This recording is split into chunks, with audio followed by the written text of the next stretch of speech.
Hello，今日我想自己去錄下自己嘅感想啦，有啲咩表達啦。咁今日係我放假嘅今個月入邊好似係第3日放假。咁我今日例牌啦，我平時放假咧，其實都係冇咩地方去嘅。我最多去嘅地方咧就係圖書館。Why？因為咧我係比較中意睇書啦。咁問題嚟啦，睇書好似係好上進喎，係咪？但係我就係表達得比較少。輸入大過輸出，咁導致結果會係點呢？原來輸入大過輸出，你輸出得少，代表係你消化嘅嘢唔夠，有可能你塞喺個腦入邊太多嘢，甚至有時有啲嘢你睇咗係唔記得嘅，因為你冇講出嚟啦。根據呢個浩賓艾斯，好似係嗰個名啦，咁佢就講啦，咁人會喺腦入邊保存嘅記憶咧，1個鐘之後就會少咗，好似70%嘅咯。如果聽日嘅話咧，你唔會再去復盤，唔再去複習嘅話咧，有可能係會90%都唔記得噶啦。咁所以咧，睇書係一個好好嘅行為，但係咧，你睇完之後咧，要多啲去分享出嚟啦、輸出啦、表達出嚟啦，咁先會對自己有用咯，咁你先會吸收得到咯，甚至用喺生活當中。咁我今日想表達嘅係啲咩咧？想有一個問題啊，就係之前有個同事問我啊，之前有個朋友問我，咁係我一個高中同學嚟嘅，咁佢就話見到我好似好慳咁，因為我冇咩消費意欲。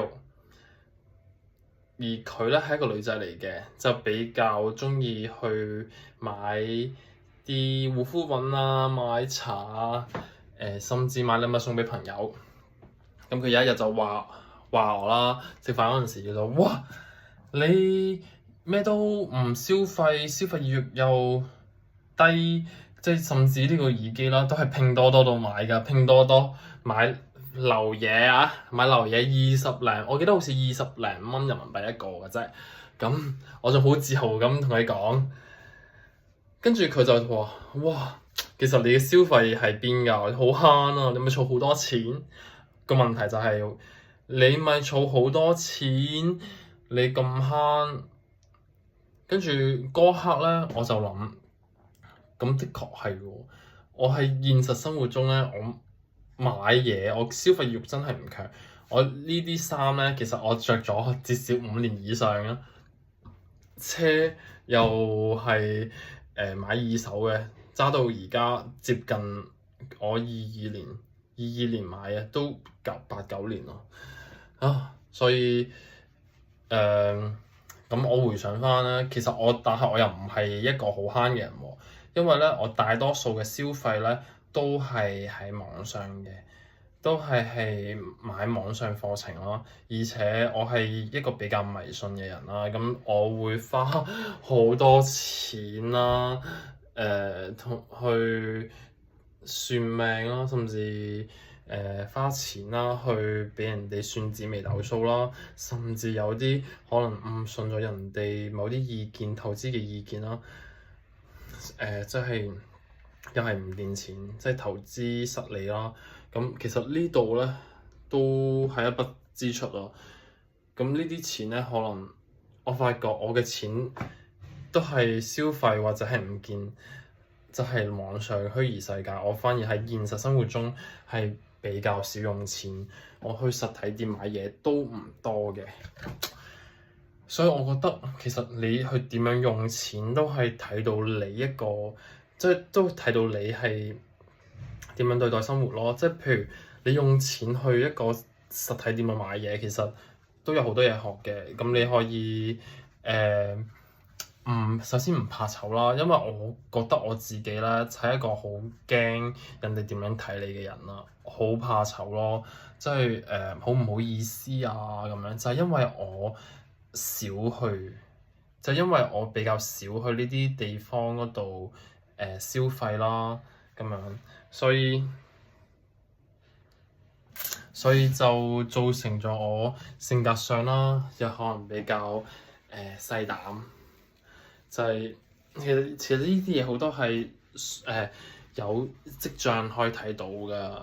雖然咁，我喺網上咁用錢，其實消費嗰個習慣咧，可以睇到一個人嘅性格大概係點㗎。即係譬如好似有啲人咧，好願意將錢花去睇演唱會。咁其實演唱會嘅氣氛係好激昂㗎嘛，而且佢又有追星，即係佢有目標感。咁起碼啲人都知道佢鍾意邊個。但係我對啲咩都冇需求嘅。可能我係對啲比較虛嘅嘢，比較即係遠大嘅嘢有需求。咁你咪同好多人都格格不入咯。有時候冇咩話題，就係源自於咁。所以提升表達能力，即係我回顧翻，即係講翻啱啱第一個問題嘅時候咧，就話我錄呢個口播啦，一嚟啦係想將自己即係訓練自己嘅表達能力啦，同埋想令到自己去多啲話題，或者喺生活當中諗到一啲問題，睇下當刻我應該點樣答，即係做一個即時嘅反應嘅能力。但有時候我唔係咁樣揸住手機喺度亂咁講喎，我應該要諗一下點樣講先再錄，會學得更加多嘢咯。所以係咯，我而家就喺我間房嗰度咧，就試下呢個自拍棒，睇下拍出嚟嘅效果係點。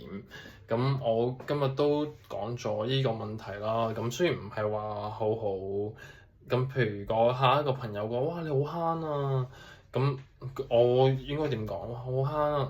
佢話：咁我就哇，你好慳啊！點解你可以咁慳嘅？你一定儲好多錢啦！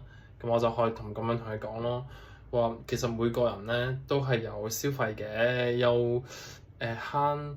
我話我又唔係都好特別慳，只不過咧我都係會識規劃翻我自己有邊啲錢係用喺邊啲地方，有邊啲錢係儲嘅，即係我會有呢啲規劃咯。我都會買嘢㗎，只不過可能實體上嘅嘢我唔係好有興趣。我可能喺網上啊，關於自我提升嗰方面啊，我更願意花費咯。即係我可以咁樣講。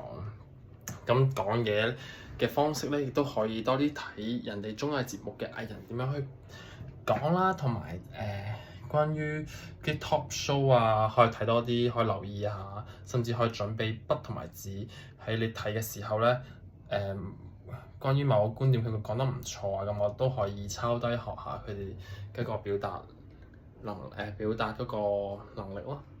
好，今日就係講到呢度先，我哋下一日再見，拜拜。